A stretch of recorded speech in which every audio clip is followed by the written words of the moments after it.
তবুও প্রাণ আছে। টিউব ওয়ার্মস, কাঁকড়া, ব্যাকটেরিয়া এরা রাসায়নিক শক্তিতে বাঁচে।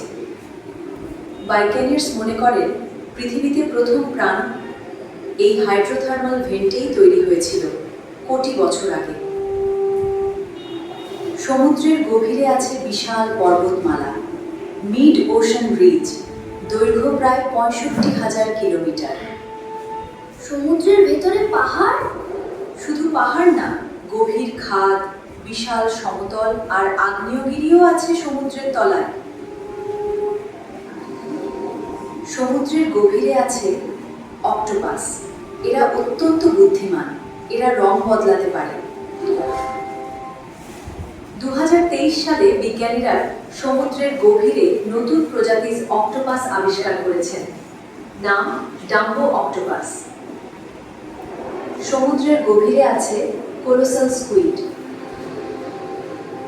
দৈর্ঘ্য প্রায় ১৪ মিটার, ওজন ৫০০ কেজি। এত বড় প্রাণী লুকিয়ে আছে? হ্যাঁ, বিজ্ঞানীরা বলেন সমুদ্রের মাত্র ২০ ভাগ এখন পর্যন্ত আবিষ্কার করতে পেরেছি, বাকি ৮০ ভাগ এখনো সম্পূর্ণ অজানা। হয়তো এমন প্রাণী আছে যা আমরা কল্পনাও করতে পারি না। সমুদ্র পৃথিবীর ফুসফুস। সমুদ্রের উদ্ভিদ পৃথিবীর ৫০ ভাগ অক্সিজেন তৈরি করে। সমুদ্র না থাকলে শ্বাস নেওয়া যেত না।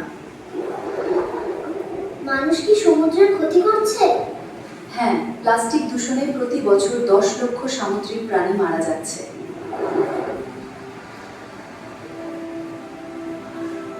মহাকাশের চেয়েও রহস্যময় জগৎ পৃথিবীর নিজের বুকেই।